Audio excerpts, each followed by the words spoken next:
Forgive me, everyone, for this kind of late update and late reaction to the Zinchenko to Forest news. I was travelling back to London, watching everything unfold, and also I thought the window was kind of done. But then it was quite late in the day that we discovered a deal sheet had been submitted for Zinchenko. And I remember when transfers used to happen, like almost even after the deadline, you'd find out about something that happened out of nowhere because teams were keeping things quite quiet. This seems to be one of them. Some of the details around it: it's a loan. Zinchenko goes to Forest. They had looked at a player called Javi Galán, who I believe is a Spanish left back, who might have been Atletico Madrid at one point.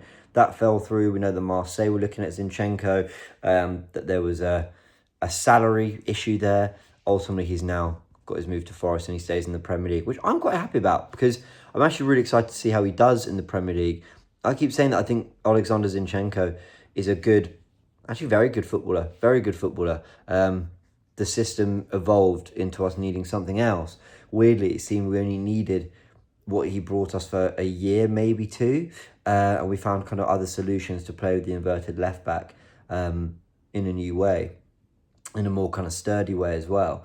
There's no doubt that the best football Arsenal have played under Mikel Arteta, and some of the best football Arsenal have ever played at the Emirates, has come with Alexander Zinchenko at left back, moving into midfield, and playing in sort of that, that four that kind of used to dominate sides with Gabriel Jesus at the tip of it as well, making it a five. And it's some of the best football I've ever seen at the Emirates, and it's a side that I believe, if we kept everyone fit, could well have gone and won the title. I think the football was that good. But Arsenal kind of moved on. And I think it shows a degree of ruthlessness from Mikel Arteta. A lot of people, I think, when you look back on it, thought, well, he's just bringing in the guys he knows. But he moved on, should I say, from Zinchenko quite quickly, recognised that defensively he didn't offer enough. But it's funny how I remember the players that used to be kind of mocked, and sort of looked down on at Arsenal, the players we used to not rate and sort of have quite high standards up against. I'm just thinking over the years, the likes of Yaya Sanogo, who was a regular in the team, Rob Holding not too long ago, Andre Arshavin was a good player, but I mean, obviously it fell off for him. I probably shouldn't put him in that bracket. I'm just trying to think of others, that over the years we kind of had in the squad, and you just went, Denilson, players like that. And I've got to say, Zinchenko's levels above these players. Like, Zinchenko is a far, far, far superior footballer who came in and had a real impact at Arsenal. And I think him leaving and being surplus to requirements, I mean, you can't throw Lokonga and Vieira in this, and we'll talk about them in a sec. But I think him leaving the way he has, with kind of Arsenal fans going, well, yeah, fine, go, it's testament to how far we've come as a group and as a squad, that basically you can be quality at certain things, but if you're not kind of quality at most things, you're not up to scratch, really. And again, you go back in 4 years ago, we'd have held on to players and said, well, okay, he can't do this, but he can do that. And with Zinchenko, we're going, no, we all appreciate he's a very, very technical footballer, but that's not going to cut it for Arsenal anymore.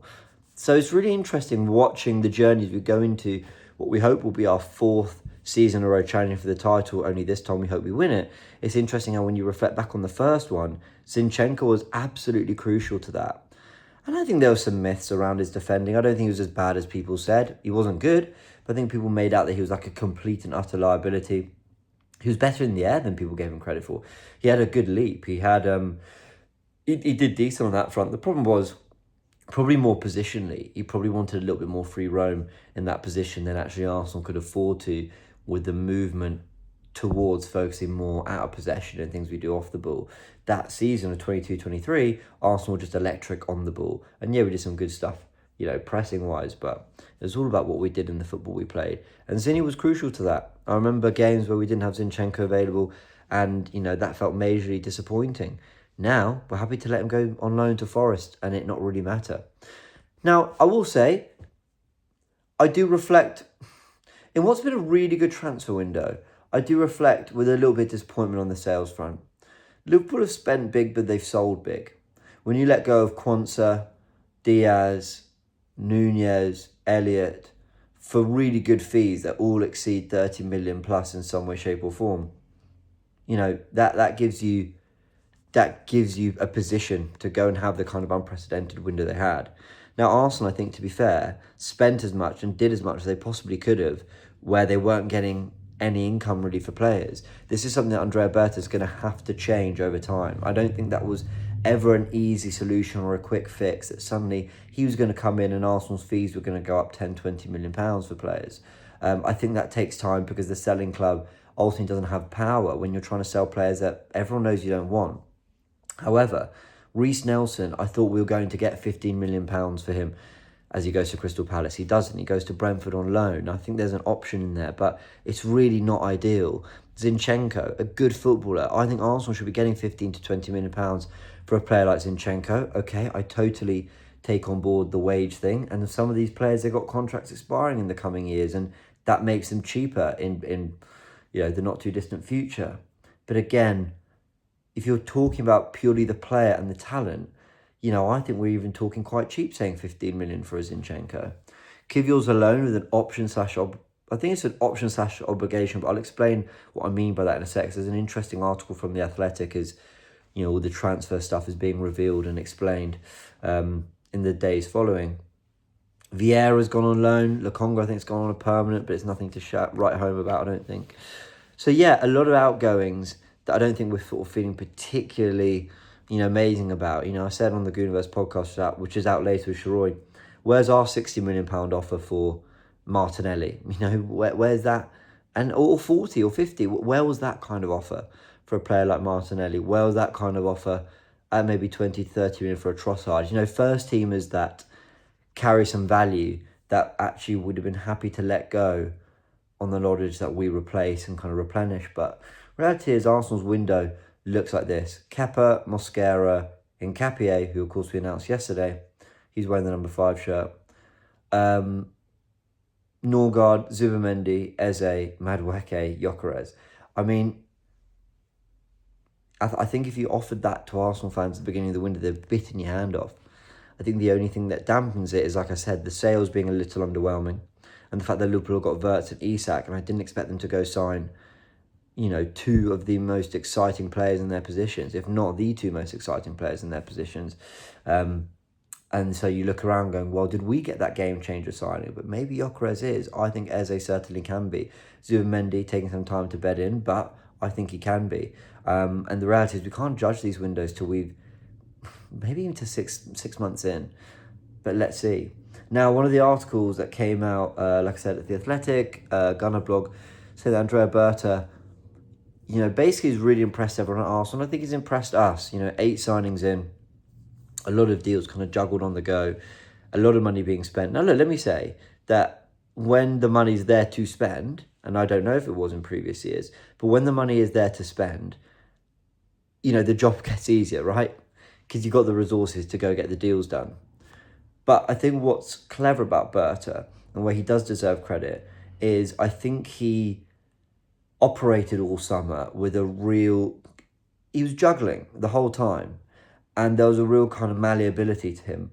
Don't know if that's the word, malleable, when something's kind of bendable. And what I mean by that is he was able to constantly, it feels, maneuver with the market.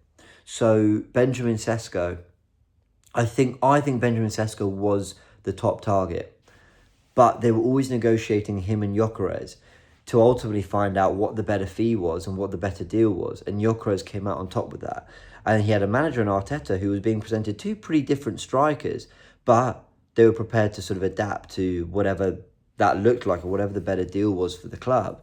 Eze, they wanted to wait maybe to later in the window to see how the outgoings looked. But when it looked like he was on the brink of joining Tottenham, they were able to go and get that deal done very quickly because they'd done work from June to convince the player, to iron out contract details, to do all that stuff so that when it came to it, they could execute it very quickly. And in Nkapie, so the report today is that basically Leverkusen weren't particularly happy with the terms being suggested by Arsenal when it comes to a loan with an obligation or an option or whatever. And, they wanted a degree of guarantee. So apparently Berta came up with a solution that apparently is done with Jakub Kiwior to Porto too, whereby it's a loan with an option to buy, but it's an option that could be triggered by both Leverkusen and by Arsenal. So by pushing it to next summer, Arsenal are in a position where the finances can be put on next summer's books, which makes everything better on the European, on the UEFA finance front. But obviously, Leverkusen want a degree of, what's the word? They want a degree of security that the deal's going to happen, that they haven't just let a player go play at Arsenal for free for a year. So the option is there for them to execute too, in the, security, giving them security that the deal's going to get done. But we know Arsenal will obviously trigger that too. And it's that kind of stuff that, feels quite creative. And Berta's been given a lot of credit for his creative solutions to be able to get deals done and ensure that Arsenal are still adding players of quality, but doing it in a way that allows them to do all the business they need to do and address every position.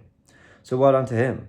Look, more will come out and I'll do videos on it, probably on the main channel where we can break it down properly. But ultimately, the transfer windows come to a close. Those are the final deals I sort of talked about there. I give the window, I'll give it a 9 out of 10. I think a 10 out of 10 would have been if those sales had been better. But I can't really have asked for much more from Arsenal or from Berta or from Arteta. They've gone and got one of the most prolific strikers in European football, in world football. They've gone and got the number 10/left winger hybrid I desperately wanted that covered two positions brilliantly. They've gone and added a starting six. They've got backup for Saka and a different option on the left wing too. I think the back four has been upgraded with Mascara and Nkapie for Tomiyasu and Kivior. And then they've got Kepa, like a proper number 2. Norgard is a backup as well at 6. And when you look at it all, you go, you know what? Is it enough to win the title?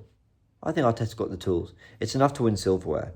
And the expectation at Arsenal has to be silverware, competing on all fronts. And you know what? If you don't win the Champions League or you don't win the Premier League, you don't have no divine right to do it. But you've got to give your best, on and off the pitch. Off the pitch we have. But I think there's got to be silverware to show for this group. Otherwise we'll start losing players. And then we won't worry about the fees we're getting next year, because those fees will be coming for the very best. We don't want that. Next job is Saka and Saliba contracts, get them ironed out. I thought Saka had agreed his a couple months ago, but it looks like those reports came out a little bit early. But Saka and Saliba, get those contracts done, and Arsenal can consider themselves in a very, very, very good position. Squad-wise, it's just about doing it on the pitch now. All right, everyone, podcast will roll out a little bit later. Those are my thoughts on the transfer window and everything. I'll catch you very soon.